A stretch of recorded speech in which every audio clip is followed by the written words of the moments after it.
Sir. Morning. Just your face. Thank you, sir. Lovely.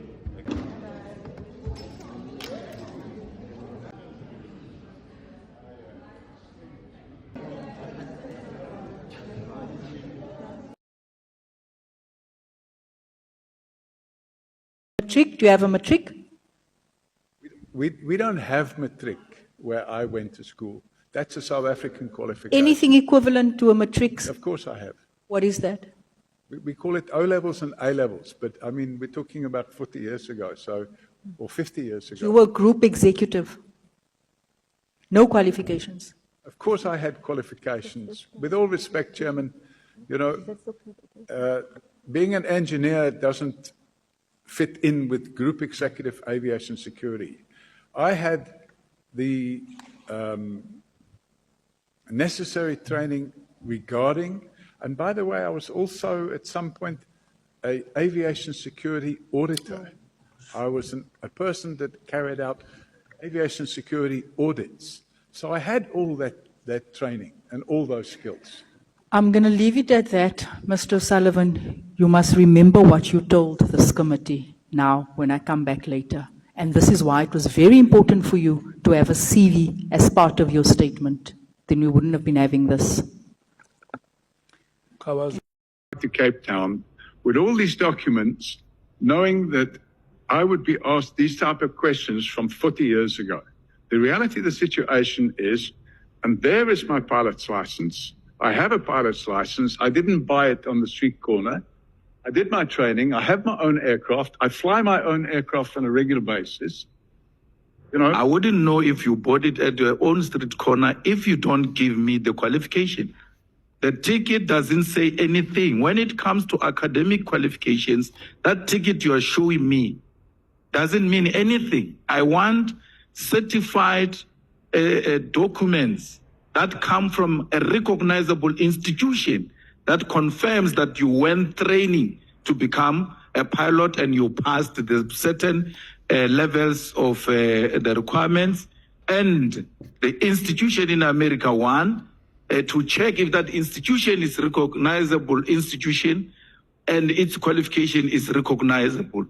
And we need both, even if it's not tomorrow, Chair. We need to, because here is a post, we're being told he can't remember what were the requirements.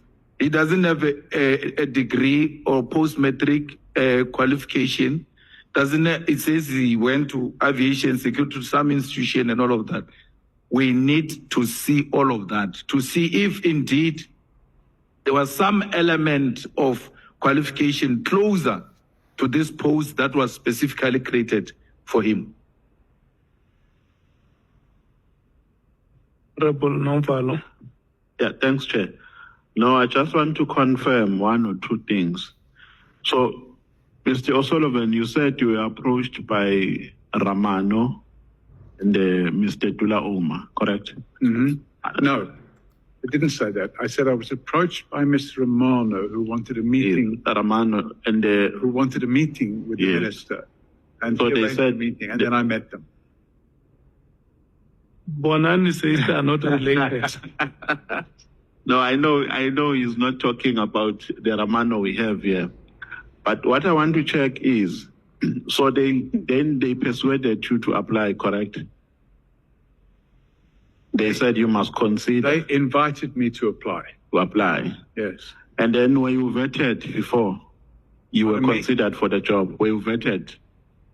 I don't know what their internal mechanisms were, but I'm assuming they carried out the normally. No, my question, I think, should start like this. The first job that you did was being a detective at the airport, which was a national key point, correct? Correct. The airport was the national key point. What was your responsibility? Worked in the border police there. As a police? Yes. Were you vetted? No. So you worked as a police at the airport, which was a national key point, without being vetted. They may have vetted me, I don't know, but I was a reservist. So you had no clearance certificate? My knowledge, not. Okay. No, thank you, Chair.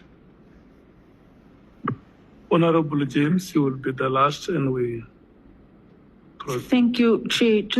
I'll save my questions for later, but I just need clarity. In 1997, when you got this paid job, was it as the group executive or was it at border control management? I didn't hear what job? The job when you started, you said earlier on in 1997, was your paid job at the airport. Oh. You were dealing with drug-related trafficking and working at border control. I'm trying to understand, was it a paid job via SAPS or was it this group executive job? And no, Chair. I was a police reservist. You were police reservist. I was a police reservist at the airport. Working at border control. Border police, not border control. Border control was carried out by the immigration department. So you were police reservist responsible for drug trafficking? No, Chairman. Okay. I wasn't a police reservist responsible for drug trafficking. I was a police reservist in the border police. And we were involved in a lot of activities, which included human trafficking, drug prevention. It was crime prevention. Okay, I'm going to leave it for later. And then also, just to make 100% certain, you have no other qualifications, nothing. You don't have any law qualifications, engineering, nothing. No, completely unqualified. Completely. Nothing in law, nothing in engineering. That's correct. I'll get back to this later. Matric, do you have a matric? We don't have matric where I went to school. That's a South African qualification. Anything equivalent to a matric? Of course I have. What is that? We call it O-levels and A-levels, but I mean, we're talking about 40 years ago, or 50 years ago. You were group executive. No qualifications. Of course I had qualifications. With all respect, Chairman, you know, being an engineer doesn't fit in with group executive aviation. Point, a aviation security auditor. I was a person that carried out aviation security audits. So I had all that training and all those skills. I'm going to leave it at that. Mr. O'Sullivan, you must remember what you told this committee now when I come back later. And this is why it was very important for you to have a CV as part of your statement. Then we wouldn't have been having this. I'm going to withdraw my cooperation. I'm not going to assist in a kangaroo court. I came here to give evidence about the corruption in the criminal justice system, which has resulted in the mess that we have in the criminal justice system today. And the false allegations that have been made against me will take, I don't know, a lot more than an hour to go through. And if it's going to be curtailed because people don't want to hear the truth, it means what we're actually doing is we're not allowing a witness to explain why this happened and why that happened. What I cannot contemplate is that everyone should think, oh, I woke up one day and decided to infiltrate IPID and infiltrate the police and infiltrate the National Prosecuting Authority, because that pack of lies has been peddled in this House by multiple witnesses who belong in prison. And because I've taken steps, as I'm entitled to do according to the law, to ensure that they face up to the criminal charges that have been opened against them, not just by me, but by others as well, it's imperative, in my opinion, Chairman, that the full story be given, not half the story, or I didn't come here just to defend myself against the allegations of these criminals. And if that's the only thing that this committee wants to hear, it's a problem, because the reality is that those allegations were only made against me because I took steps to hold them accountable for their criminal conduct. Thank you, Chair. You look at them and respond to the question. Chairman, I'm not able to turn and look without moving my chair. I don't have, because of my spine, I don't have the ability to turn and look that way. unless I'm given a chair that's got wheels on and I can move it easily, I don't have the ability to turn and look in that direction. So if somebody can provide me with a chair with wheels on that I can move easily, I will be able to turn and look.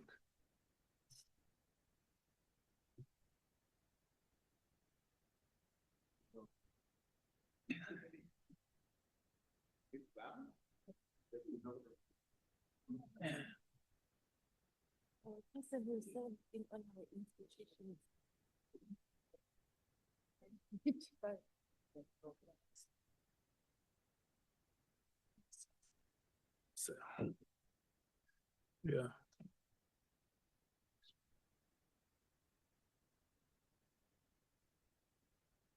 Thank you, Chair. Now I can look. Yeah, I was worried about that because for the earlier part of the morning, you could imagine when honorable members ask you questions and Now we have a problem, Chair.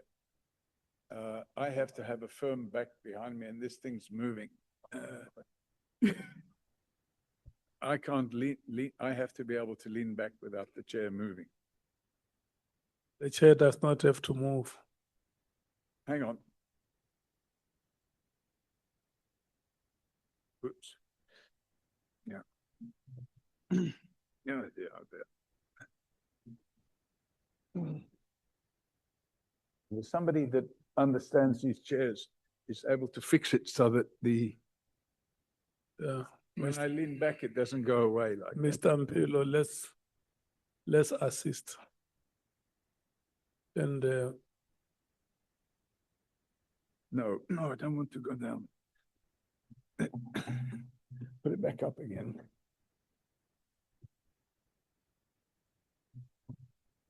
Ah, that's it. Thank you. Now it's fixed. is it fine now? Thank you, Chairman. Yes, I can lean like this without it going over like that. Can you turn it to my side? Let's see. Thank you, Chairman. Can you turn it to that side? Let's see. Okay. Thank you so much. Certainly mentioned that you want to learn to speak Afrikaans. Yeah, I may have said that, but I don't recall having said that I would like to contribute to the white community. You said you had already applied for a course in Afrikaans, and I want to completely integrate with the South African way of life. Yeah, but did I say that I wanted to contribute to the white community? I wouldn't have said that, and the reason I wouldn't have said that is because I'm firmly anti-racist. So there's no way I would have said I want to contribute to the white community. It just wouldn't have happened. Well, you said that you want to completely integrate into the South African way of life. What was the South African way of life in 1982? For us, what we had to have today, and I'm not giving evidence, Yes. it's just a fact, was seemingly light years away. And for most of us, we said it will never happen in our lifetime. Yes, so I wasn't. So you were thinking specifically of a white, South African way of- racist-dominated society at the time, and you wanted to integrate into this way of life by specifically learning to speak Afrikaans, when arguably, I do remember, I'm old enough to remember MP Watterson was one of the English-speaking MPs. So, in my view, the South African way of life in those days was nice weather, outside activities, boating, swimming, Braaivleis. Pardon? Braaivleis, All rugby. that sort of stuff. Yeah. But I was not interested in contributing to, for example, apartheid or anything of that nature. That wouldn't have been anything that I would have been interested in. No.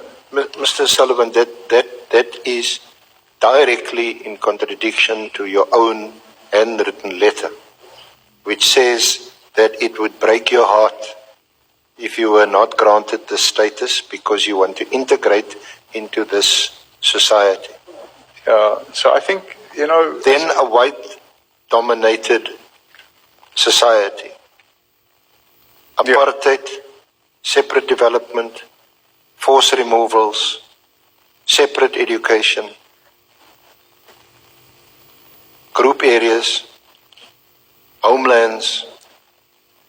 yeah, in my 20s, at that stage of my life, I didn't even understand all of that. I had, what was that? In those days, I didn't understand all of that. I didn't even know of the existence of the group areas. Of course, I know about it now. I had no knowledge. I had some knowledge, but I didn't have full knowledge of all the things that were going on. And had I have become a citizen at that stage, I would have helped contribute. Are you saying you were naive? Pardon? Are you saying that you were naive? No, I'm not saying I was naive. But had I have... Well, then it's worse. What do you mean it's worse? If you can say, I'm young and naive, I didn't really understand politics, I just wanted to do... I'm not now naive. I thought you meant, are you naive? Then I probably was naive. Yeah, well, but in 1982, you were already an electrical engineer. You were a learned person, certainly more learned than the average person, I would think, even in England. Yes, possibly so. But, when you're in your 20s, you have a different view on life as you would have later in life. Can we get that? Can we get AXA to give us the advert of that position? Because it's a public document. Surely it must be somewhere. Our secretariat or the legal team must go and ask in between now and 10, where is the advert of the position Mr. Paul O'Sullivan occupied? Because it's very important. Thanks, Chair. Okay. Thank you so much, Mr. Paul O'Sullivan. Chairman, am I to understand that instead of coming here to give evidence, I've come here to be interrogated on allegations made against me by criminals? Is that why I'm here? Because if that's why I'm here, I'm going to withdraw my cooperation. I'm not going to assist in a kangaroo court. I came here to give evidence about the corruption in the criminal justice system, which has resulted in the mess that we have in the criminal justice system today. And the false allegations that have been made against me will take, I don't know, a lot more than an hour to go through. And if it's going to be curtailed because people don't want to hear the truth, it means what we're actually doing is we're not allowing a witness to explain why this happened and why that happened. What I cannot contemplate is that everyone should think, oh, I woke up one day and decided to infiltrate IPID and infiltrate the police and infiltrate the National Prosecuting Authority, because that pack of lies has been peddled in this House by multiple witnesses who belong in prison. And because I've taken steps, as I'm entitled to do according to the law, to ensure that they face up to the criminal charges that have been opened against them, not just by me, but by others as well. It's imperative, in my opinion, Chairman, that the full story be given, not half the story, or I didn't come here just to defend myself against the allegations of these criminals. And if that's the only thing that this committee wants to hear, it's a problem, because the reality is that those allegations were only made against me because I took steps to hold them accountable for their criminal conduct. Thank you, Chair. Okay, let's do like this. Our Mr. Paul O'Sullivan, our dearest witness. Whatever happens, happens. You know, the rogue elements in the police, I think, are a problem that have been in the country for more than, let's say, 20 years. You know, if I go back to Jackie Celebi, I mean, I spent the last 25 years, I counted it, actually the night before last. 15 generals and 18 brigadiers are facing criminal charges because of the investigations I've done. And now we have a couple of rogue generals like Kamalu, Mkonazi, Masemola. The three of them, the gang of three, they all belong in prison. And hopefully, after I've given my evidence, they will start seeing that. Did you do any surveillance on any South Africans who were in exile? None whatsoever, Chairman. Because we know, I mean, it's just common knowledge that the African National Congress, for example, was declared a terrorist organization. And even when our founding president was released from Robben Island, that designation, I think, was only removed subsequently. So my question is, if that organization had been designated as a terrorist organization, presumably because it constitutes or would constitute a threat to the UK government or its security, why would you not have been involved in surveillance or Chairman, espionage? my activities related to European environment, nothing to do with Africa whatsoever. My activities related to threats involving Irish terrorism. I'm talking about the IRA and other Irish nationalist units.